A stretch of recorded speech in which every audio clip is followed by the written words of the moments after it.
Assalamualaikum warahmatullahi wabarakatuh. Hello guys, balik lagi dengan channel kita belajar bareng yuk.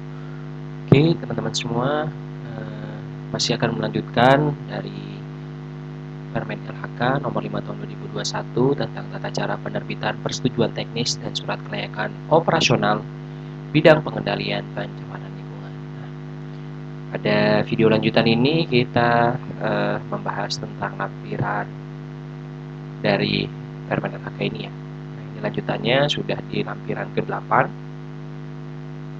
Oke, bismillahirrahmanirrahim, mari kita mulai aja ya. Jadi ini kita akan lanjutkan di lampiran ke-8. Sebelumnya kita sudah sampai ke lampiran ke-7. Bagi teman-teman yang belum nonton, bisa nonton dulu video kita sebelumnya. Nah, ini lampiran ke-8 ini terkait dengan pasal 23 ya. Pasal 23 ini menjelaskan bahwa hasil verifikasi persetujuan teknis payment maksud dalam pasal 20, 21, dan 22 disusun dalam berita acara dengan menggunakan format sebagaimana tercantum dalam lampiran 8 yang merupakan bagian tidak terpisahkan dari peraturan menteri ini. Nah, ini adalah bentuk dari format berita acara verifikasi persetujuan teknis. Jadi persetujuan teknisnya sudah dibuat. Nah, ini berita acara verifikasi persetujuan teknisnya. Bisa dilihat di sini kan ada ada berita acara verifikasi permohonan persetujuan teknis. Ini verifikasi dulu. Jadi per tag yang sudah dibuat tadi diverifikasi dulu ininya. Terus di sini juga ada matriks utamanya nih, ada penilaian substansinya dari 6 poin ini, kemudian ada judul kolom di sini data pada persetujuan teknis, hasil pemeriksaan kesesuaiannya atau tidak. Nah, ini petunjuk pengisiannya ada di sini ya. Pada nomor 1 diisi dengan nomor urut, yang kedua ini diisi dengan substansi yang akan dinilai kesesuaiannya dengan persetujuan teknis, substansi yang dinilai disesuaikan dengan jenis kegiatan yang dimohonkan pada persetujuan teknis, yaitu pembuangan dan atau pemanfaatan air limbah. Kolom ketiga ini diisi dengan data yang ditetapkan dalam persetujuan teknisnya. Yang keempat, pada kolom keempat ini ya diisi dengan data hasil pemeriksaan instalasi pengolahan air limbahnya. Kemudian di kolom yang 5 ini diisi dengan hasil penilaian kesesuaian. Oke, kemudian kita lanjut ke lampiran ke-9. Lampiran ke-9 ini dia terkait dengan pasal 27 ya. Yang mana bunyi dari pasal 27 ayat 1 SLO atau surat layak operasi ya.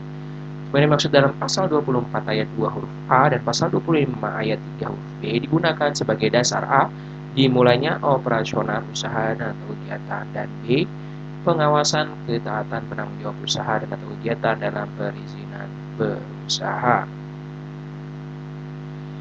Ayat 2 SLO sebagaimana dimaksud pada ayat 1 disusun dengan menggunakan format sebagaimana tercantum dalam lampiran 9 yang merupakan bagian tidak terpisahkan dari peraturan menteri ini. Nah, ini sudah ada di lampiran ke-9-nya. Berikut adalah format surat kelayakan operasi. Ini SLO-nya seperti ini bentuknya ya. Jadi ada kopi instansi Kementerian Lingkungan Hidup dan Kehutanan Republik Indonesia atau dinas apa gitu ya, surat kelayakan operasi, PT-nya apa, nomornya berapa. Lampiran surat kelayakan operasionalnya seperti berikut. Juga ada petunjuk pengisian. Kolom 1 berisi nomor urut, kolom 2 berisi dengan aspek atau substansi yang telah memenuhi kelayakan operasional. Yang ketiga, kolom ketiga nih, pada kolom ketiga diisi dengan keterangan tambahan yang diperlukan. Masuk ke lampiran 10. Lampiran 10 ini teman-teman, ini berkaitan dengan pasal 30 ya. Jadi isi dari pasal 30-nya, kita bacakan ayat 1-nya dulu. Penapisan secara mandiri sebagaimana dimaksud dalam pasal 29 huruf A dilakukan berdasarkan A. Lokasi kegiatan berada pada WPPMU kelas 1, dan B. dampak emisi tinggi, atau C. dampak emisi rendah. Ayat 2 penapisan secara mandiri sebagaimana dimaksud pada ayat 1 dilakukan untuk menentukan kelengkapan permohonan persetujuan teknis berupa A. kajian teknis, atau B. standar teknis pemenuhan baku mutu emisi. Ayat 3 dalam hal hasil penapisan secara mandiri menunjukkan bencana usaha dan atau kegiatan A. Wajib dilengkapi dengan kajian teknis penanggung jawab usaha dan kegiatan mulai menyusun kajian teknis, atau B. Wajib standar teknis pemenuhan dokumen mutu emisi, maka penanggung jawab usaha dan atau kegiatan menyusun dokumen pemenuhan standar teknis untuk memenuhi baku mutu emisi yang sesuai dengan rencana usaha dan atau kegiatannya. Ayat 4. Dalam hal baku mutu emisi sebagaimana dimaksud dalam pada ayat 3 huruf B ini ya, di atas ini, belum ditetapkan oleh pemerintah, penanggung jawab usaha dan atau kegiatan menyusun kajian teknis.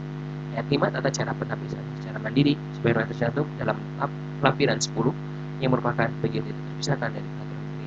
Jadi ini adalah lampiran ke-10 ini adalah bentuk tata cara penapisannya ya untuk kegiatan pembuangan emisi. Bisa dilihat di sini ada bagian alur atau flow chart-nya ya dari penapisan mandirinya.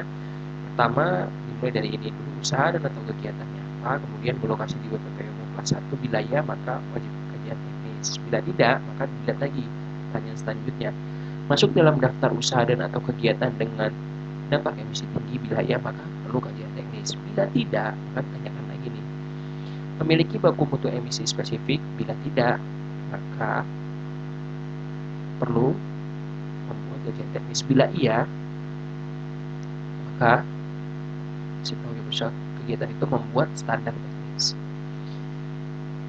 Di poin B ini ada klasifikasi baku lapangan usaha Indonesia dengan dampak emisi tinggi. Ini bisa dilihat, ini matriksnya, ini ada nomor, ini kode KBRI-nya ini ya, dan ini ada deskripsinya. B. Pertambangan dan penggalian, ini ada pertambangan batu bara ya. Kelompok ini mencakup usaha, operasi pertambangan, pengeboran, berbagai kualitas batu bara seperti antrasit, bituminous, dan subbituminous, baik pertambangan di permukaan tanah atau bawah tanah, termasuk pertambangan dengan cara pencairan atau liquefaction.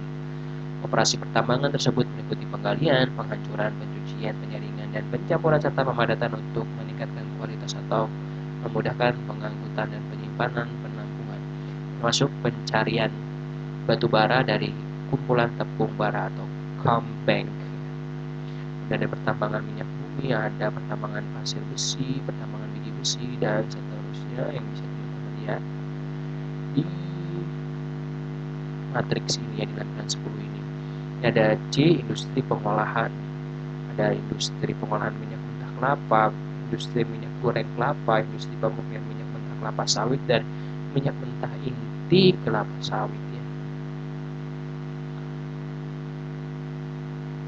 Dan seterusnya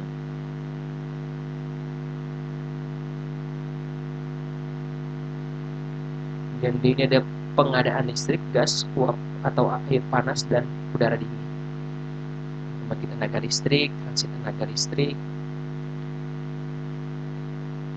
Dan di G ini ada perdagangan besar dan eceran perdagangan besar mineral bukan logam. Kelompok ini mencakup usaha perdagangan besar mineral bukan logam seperti intan, korundum, grafit, arsen, pasir kuarsa, fluorspar, kriolit, yodium, brom, klor, belerang, fosfat, halit, asbes, stalagmita, magnesit, yarosit, oker, fluorit, ball clay, dan seterusnya. Perdagangan besar mineral radioaktif nih. Dan H ada pengangkutan dan pergudangan, ada angkutan melalui saluran pipa. Ya, kelompok ini mencakup usaha pengangkutan minyak dan gas bumi, kemudian ini penyimpanan minyak dan gas bumi. Oke, kita lanjut ke lampiran 11. Lampiran 11 ini ia terkait dengan pasal 31 ya.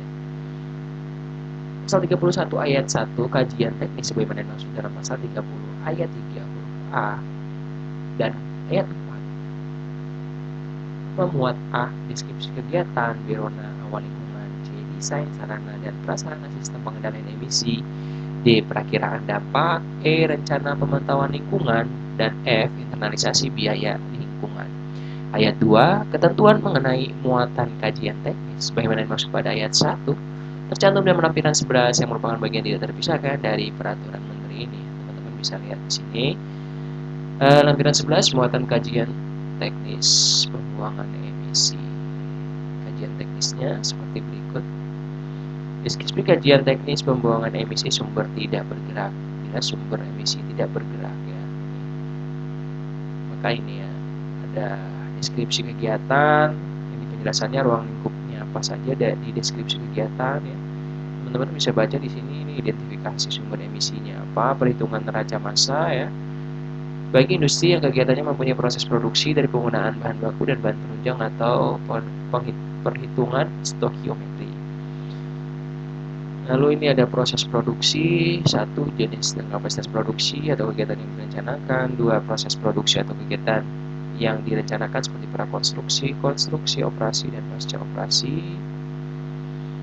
3 jenis proses kegiatan, ada gasifikasi, mineralisasi, pirolisis, non-pembakaran, dan lain-lain. Konsumsi energi juga ditata ya, dan dimasukkan dalam ini bagian 1 deskripsi kegiatan yang benar-benar jelas gitu ya, menggambarkan kegiatan apa yang akan dilakukan. Kemudian ada rona awal lingkungan. Ini ruang lingkupnya ini wilayah udara ambien penerima sesuai WPPMU, wilayah perlindungan dan pengelolaan mutu udara bila sudah ada penentuan WPPMU. Informasi data meteorologi, kemudian ini unsur meteorologi yang berhubungan dengan proses pencemaran udara meliputi 1 arah dan kecepatan angin, 2 suhu udara, 3 radiasi matahari, 4 kelembapan udara, 5 tekanan udara, serta 6 curah hujan. Informasi rona awal kawasan terdampak, misalnya antara lain kawasan yang berbatasan dengan pemukiman masyarakat, rumah sakit, pendidikan. Yang ketiga, desain sarana dan prasarana sistem pengendalian emisi. Alat pengendalian emisi yang digunakan ini sudah deskripsikan ya, lingkupnya adalah alat pengendalian emisi yang digunakan. Kemudian 1 desain alat pengendali emisi, 2 informasi kriteria desain, dimensi operasional sistem pengendalian emisi, yang ketiga infrastruktur alat pengendali emisi seperti bahan bakar, bahan baku dan bahan penolongnya, temperatur, tekanan oksigen pada alat pengendali, penampungan hasil produksi reduksi emisi ya seperti silo, D pengelolaan debu yang dihasilkan. 4 sifat emisi yang dihasilkan, apakah asam atau basa, kecepatan alir, perhitungan efisiensi alat pengendalian terhadap parameter baku mutu emisi. 7 teknologi alat pengendali emisi dan prinsip kerja. 8 layout sumber emisi. Usulan nilai mutu emisi terdiri dari parameter angka baku mutu dan atau beban emisi yang mempertimbangkan teknologi pengolahan dan alat pengendali emisi. Perhitungan efisiensi dari alat pengendalian emisi yang digunakan dengan parameter emisi yang dikendalikan.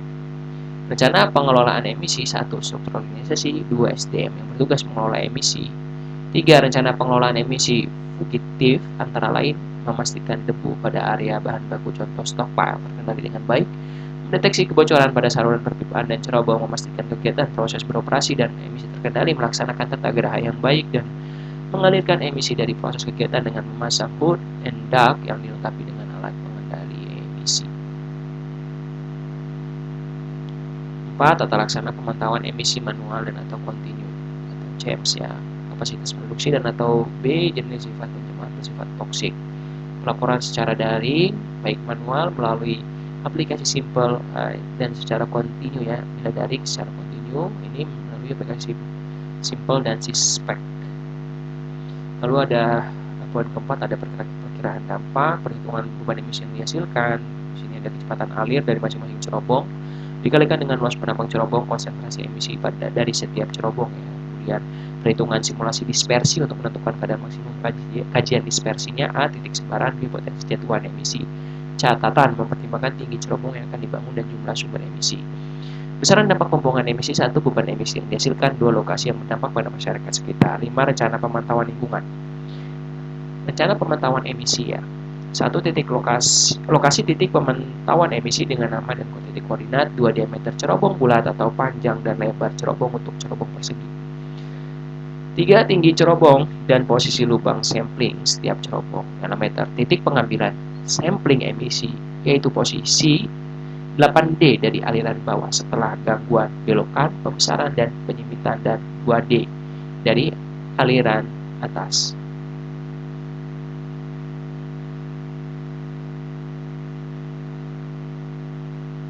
4 tipe pemantauan emisi baik manual atau kontinu tadi ya. 5 frekuensi pemantauan sumber emisi jika manual. 6 perhitungan beban emisi yang dihasilkan. 7 laboratorium pengujian yang digunakan. Rencana pemantauan kualitas udara ambien dan atau gangguan. 1. Lokasi pemantauan dengan nama dan titik koordinat. 2. Parameter dan angka baku mutu udara ambien dan atau gangguan. 3. Laboratorium pengujian yang digunakan. 4. Metode pengujian. 5. Frekuensi pemantauan. Dan 6. Pengukuran parameter meteorologi, arah dan kecepatan angin, kelembaban suhu udara, dan intensitas radiasi matahari. 6. Internalisasi biaya lingkungan. 1. Biaya pencegahan pencemaran udara. 2. Biaya pengembangan teknologi terbaik rendah emisi. 3. Biaya penggunaan bahan baku bersih. 4. Biaya pengembangan sumber daya manusia. Nomor 3 tadi biaya penggunaan bahan bakar bersih ya teman-teman ya. 5. Biaya pemantauan emisi dan kualitas udara ambien dan atau 6. Biaya kegiatan lain yang mendukung upaya pengendalian pencemaran udara. Itu dia internalisasi biaya. Nah itu dia teman-teman ya 6 aspek dari kajian teknis yang perlu dibuat oleh penanggung jawab usaha. Itu isi dari kajian teknis ya, untuk catatannya untuk pembuangan emisi sumber tidak bergerak. Oke teman-teman semua, itu dia pembahasan kita untuk video kali ini. Terima kasih kepada teman-teman yang sudah menonton. Semoga sehat, sukses selalu untuk kita semua. Amin, amin ya rabbal alamin. Thank you for watching. Wassalamualaikum warahmatullahi wabarakatuh.